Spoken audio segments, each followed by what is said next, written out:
choked when I heard people that I admired say, we're going to evolve to a service economy. And that was a mea culpa. It never made sense. Well, what I find fascinating, whether it's COVID policy or deindustrialization, is that these things you could say, oh, fog of war or whatever, and years later we learn things. But if you look at the arguments they were making then, they didn't make sense. So it was basically saying we're going to go from a proven model to something that may happen. What happens when you have a bird in your hand and you try to grab for the two birds in the bush? Yep, you lose the bird in your hand. You lose the bird in your hand, and so there's 3 birds available, and you wound up with 0. And that's what we did. There was not a realistic replacement that was ever going to happen. And so what did happen, it's funny because industry didn't go away. It just left America. Absolutely. And so we built Mexico as to the extent it is a viable economy outside of drugs. That's us. That's U.S. policy. There was a time, I think 1989, Tiananmen Square happened. China was about as wealthy as Egypt back then. We built China. We let them into the World Trade Organization.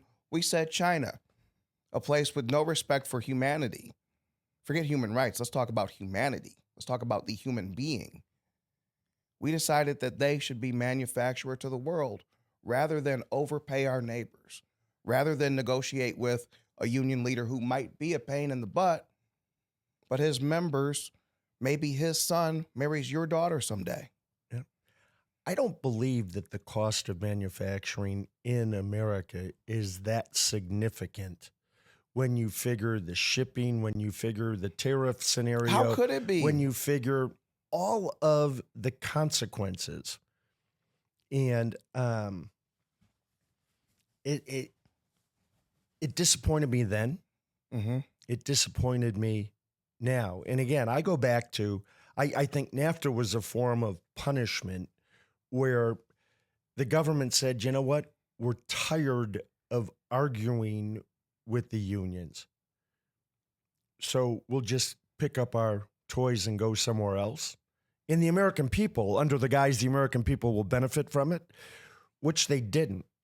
Very, very interesting that, you talked about quality is the reason for the exodus. When Toyota partnered with GM in Fremont, California, they produced the highest quality manufactured cars in America.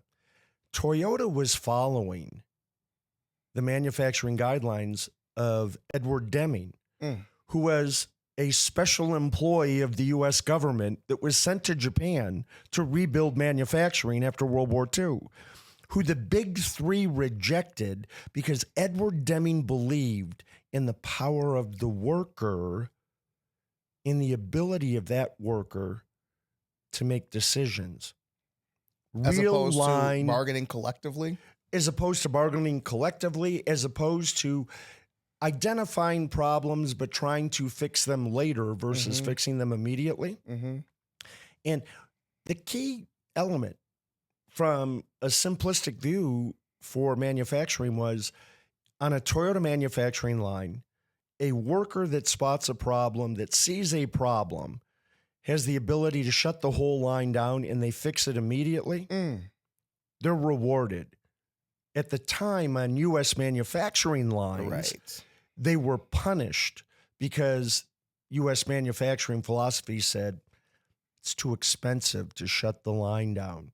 We'll just build 10,000 cars today that don't work and we'll fix them later. Figure it out later. Yeah. And it's more work when we have to fix them later.